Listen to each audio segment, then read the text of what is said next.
हमारी पृथ्वी से 40 million kilometre दूर मौजूद शुक्र ग्रह पृथ्वी का करीबी प्लेनेट माना जाता है। आज इस ग्रह की सतह एकदम बेजान और बंजर पड़ी है, जहां पर इंसान तो छोड़ो, कोई अंतरिक्ष यान भी अगर चला जाए तो जलकर राख हो जाएगा, क्योंकि शुक्र ग्रह की जलती हुई दुनिया का तापमान बहुत ज्यादा है। जहां पर रूस ने अंतरिक्ष यान उतारा था जो कुछ ही मिनट में जलकर राख हो गया था। लेकिन साइंटिस्ट मानते हैं कि पुराने समय में शुक्र ग्रह आज के जैसा नहीं था। उस समय शुक्र ग्रह पर हालात पृथ्वी के जैसे हुआ करते थे। शुक्र ग्रह को आज सबसे रहस्यमय जो चीज बनाती है वो है इसके भयानक बादल, जो 95% कार्बन डाइऑक्साइड से बने हुए हैं। कितना भी एडवांस टेलीस्कोप हो जाए, लेकिन शुक्र ग्रह के बादलों के जरिए इसकी सतह को देख पाना बहुत मुश्किल है। यहाँ तक कि इन भयानक बादलों के अंदर से सूरज की रोशनी भी बड़ी मुश्किल से जा पाती है। इसी कारण से जब इसके ऊपर अंतरिक्ष यान नहीं भेजा गया था, तब ऐसा माना जाता था कि इन बादलों के नीचे किसी भी प्रकार का जीवन का बसेरा हो सकता है, शायद वह हम इंसानों के जैसे हों। लेकिन जब मिशन शुक्र ग्रह पर उतरे तो सब कुछ उल्टा था। वैज्ञानिकों को वहां का मंजर और गर्म दुनिया के अलावा कुछ भी नजर नहीं आ रहा था। तो चलिए आज शुरू करते हैं शुक्र ग्रह पर और देखते हैं कि वहां पर कैसे हालात हैं, और आपको रियल तस्वीरें भी दिखाएंगे जो शुक्र ग्रह की जमीन की रूस के अंतरिक्ष यान ने ली थी। साथ में ये भी जानेंगे क्या इन घने बादलों के नीचे जीवन संभव है। आप देख रहे हैं फ्यूचर साइंस यूट्यूब चैनल। ऐसे ही ब्रह्मांड के ग्रहों की डॉक्यूमेंट्रीज देखने के लिए चैनल को सब्सक्राइब करें। दूर से देखने पर वीनस कुछ इस तरीके का नजर आता है। ब्राउन कलर का दिखने वाला है प्लेनेट कहा जाता है कि पहले पृथ्वी के जैसे हुआ करता था। वीनस ग्रह के घने बादल और धातु को पिघला देने वाला वातावरण हमेशा से इंसानों को अपनी ओर आकर्षित करता रहा है। वीनस हमारे सोलर सिस्टम का दूसरा ग्रह है, जो सूरज से 107 मिलियन किलोमीटर दूर है। लेकिन इसके बावजूद शुक्र ग्रह की जमीन का तापमान बुध ग्रह से भी ज्यादा है, क्योंकि बुध सूरज के सबसे ज्यादा करीब है।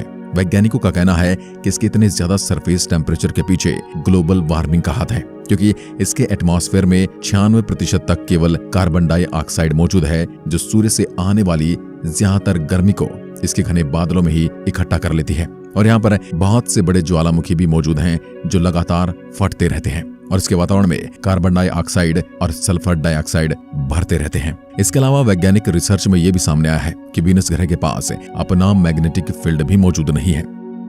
इसी कारण इस पर सूरज पर चलने वाले तूफानों से पैदा होने वाली गर्मी और रेडिएशन एनर्जी भी काफी ज्यादा मात्रा में पहुंचती है, और यह भी एक बड़ा कारण है जिसके चलते इसका सरफेस टेम्परेचर इतना ज्यादा बढ़ जाता है। लेकिन अगर इसके खतरनाक तापमान और जहरीले वातावरण को छोड़ भी दिया जाए तो यह काफी हद तक हमारी पृथ्वी की तरह लगता है। ये पृथ्वी से सूरज के ज्यादा करीब है, क्योंकि इसे सूरज का एक ऑर्बिट पूरा करने में भी पृथ्वी से कम समय लगता है। ये सूरज के चारों ओर अपना एक चक्कर केवल 225 दिन में ही पूरा कर लेता है। वीनस ग्रह भी हमारी पृथ्वी की तरह अपने एक्सिस पर झुका हुआ है, और उसका झुकाव करीब 3.4 डिग्री है। वैज्ञानिकों की माने तो इसके इस झुकाव के कारण इसके वातावरण में भी कई बदलाव देखे जाते हैं। और आपको एक खास बात बता दें कि यह भी हमारी पृथ्वी की तरह बारिश से भरा हुआ है। लेकिन खुश होने की जरूरत नहीं है, क्योंकि यह बारिश पानी की नहीं बल्कि एसिड यानी तेजाब की होती है, जिसके कारण इसके वातावरण में मौजूद 96% कार्बन डाइऑक्साइड और सल्फर ऑक्साइड गैस है। ये तेजाब की बारिश इतनी खतरनाक होती है कि अगर कोई इंसान इसमें कुछ समय के लिए रह जाए तो उसका पूरा शरीर बुरी तरह से जल सकता है, हड्डियां पिघल सकती हैं। जब वैज्ञानिकों ने इस पर रिसर्च की तो इसके इस खतरनाक वातावरण को देखते हुए लोगों का मानना था कि इसके बादलों के नीचे कोई बहुत ही एडवांस सिविलाइजेशन मौजूद है, जिसकी टेक्नोलॉजी से ये सारा प्रदूषण और कार्बन डाइऑक्साइड इसके वातावरण में पहुंच रही है। क्योंकि जब वैज्ञानिक इस पर टेलीस्कोप से देखने की कोशिश करते थे तो उन्हें इसके बादलों के अलावा कुछ भी नहीं दिखाई देता था, क्योंकि इसके बादल इतने घने थे कि उनसे पार होकर विजिबल लाइट अंदर जा ही नहीं सकती थी। पर वैज्ञानिकों ने इसका भी सॉल्यूशन निकाला, और वो ये था रेडियो तरंगे, जो इसके घने बादलों को भी पार करके इसकी जमीन तक जा सकती थी। इसके बाद शुरू हुई वीनस ग्रह पर रिसर्च और उसके सरफेस को मैप करने की रेस। मिशन ऑन वीनस दिसंबर 14, 1962 में नासा मैरिनर 2 ऐसा पहला स्पेसक्राफ्ट था जो वीनस ग्रह के ऊपर से फ्लाई करता हुआ निकला, और उसने इसमें लगे रेडियो स्पेक्ट्रम डिवाइस के जरिए वीनस ग्रह की सरफेस का करीब 45% हिस्से का मैप बनाया। और इस दौरान उसके केवल 45 मिनट के फ्लाई बाय में हमें वीनस ग्रह के एटमॉस्फेयर के बारे में बहुत कुछ नया जानने को मिला। इसके अलावा 1970 में वेनेरा 7 पहला ऐसा स्पेसक्राफ्ट बना जो सक्सेसफुली तरीके से वीनस की जमीन पर उतरने में कामयाब रहा, पर यह मिशन केवल वीनस की सतह पर 23 मिनट तक ही सही से काम कर पाया। क्योंकि इसके बाद वीनस ग्रह के खतरनाक 470 डिग्री सेल्सियस के टेम्परेचर के कारण इसके अंदर मौजूद उपकरणों ने काम करना बंद कर दिया और इसका संपर्क सोवियत यूनियन से टूट गया। पर इसके बाद सोवियत यूनियन ने वेनेरा 8 मिशन को वीनस के सरफेस पर उतारने के लिए लॉन्च किया, जो 1972 में वीनस ग्रह की सरफेस पर सक्सेसफुली तरीके से उतरने वाला दूसरा मानव निर्मित स्पेसक्राफ्ट बना। इसके जरिए हमें वीनस ग्रह की सतह और उसके बादलों के बारे में काफी कुछ जानने को मिला। हमें वहां पर चलने वाली हवाओं की रफ्तार और सरफेस के बारे में कई चीजें जानने को मिली। लेकिन यह मिशन भी 50 मिनट से ज्यादा वीनस ग्रह के खतरनाक एनवायरनमेंट को झेल न सका और इसके बाद इसके भी उपकरणों ने काम करना बंद कर दिया। वीनस पर किया गया अब तक का यह सबसे सक्सेसफुल मिशन मैगेलन स्पेसक्राफ्ट था, जो मई 4, 1989 में अमेरिकन स्पेस एजेंसी द्वारा लॉन्च किया गया था, जिसने अंतरिक्ष की 1 साल के लंबे सफर के बाद 1990 में वीनस ग्रह के ऑर्बिट में एंटर किया और करीब 4 सालों तक वीनस ग्रह के सरफेस और इंटरनल स्ट्रक्चर पर रिसर्च की, जिसके जरिए वैज्ञानिक वीनस ग्रह के करीब 95% हिस्से का एक्यूरेट मैप तैयार कर चुके थे। इसके अंदर एक खास सिंथेटिक अपर्चर रडार लगाया गया था, जिससे निकलने वाली रेडियो वेव्स वीनस के घने बादलों को आसानी से पार कर रही थी और फिर इसके सरफेस से रिफ्लेक्ट होते हुए जब वापस आती थी तो इन्हें रिसीव करने से यह स्पेसक्राफ्ट वीनस ग्रह की सरफेस का मैप तैयार कर लेता था। आज के समय हम वीनस ग्रह के बारे में काफी ज्यादा डाटा इकट्ठा कर चुके हैं।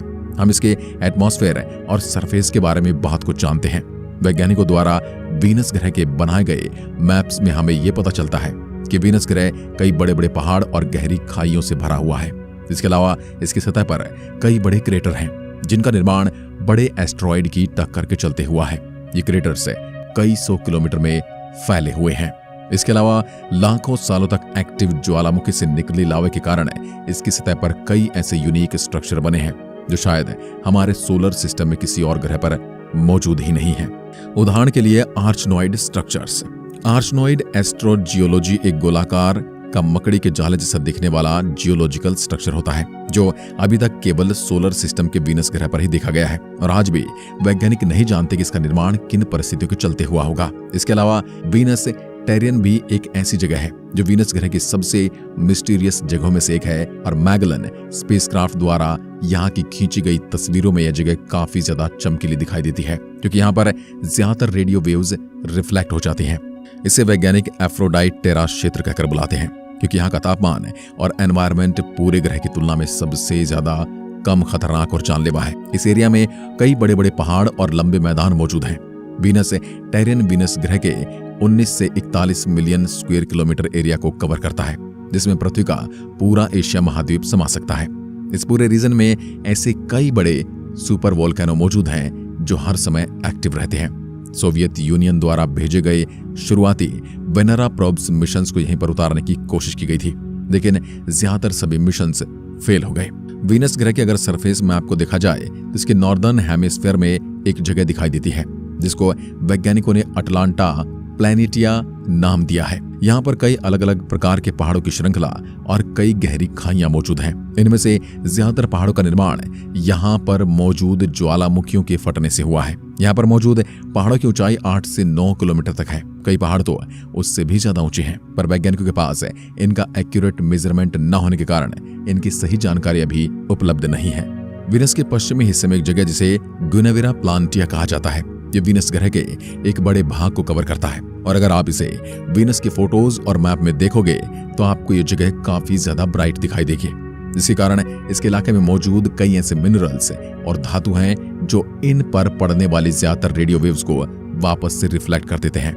यह पूरा एरिया वीनस ग्रह के पश्चिमी भाग की ओर कई हजार किलोमीटर में फैला है। इस जगह की सबसे पहली इमेज सोवियत यूनियन के वेनेरा 9 और वेनेरा 10 स्पेसक्राफ्ट द्वारा 1975 में ली गई थी, लेकिन इसका मैप नासा के मैगेलन स्पेसक्राफ्ट द्वारा 1990 में तैयार किया गया।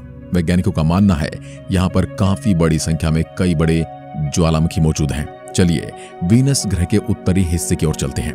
ये वीनस ग्रह की दूसरी ऐसी जगह है जहाँ का वातावरण और तापमान वीनस के दूसरे हिस्सों से काफी कम है और इसलिए इस जगह पर भी वैज्ञानिकों की हमेशा नजर रहती है। ये पूरा भाग वीनस ग्रह के करीब 8 मिलियन स्क्वायर किलोमीटर एरिया को कवर करता है, यानी यह पूरा भाग ऑस्ट्रेलिया देश के बराबर है।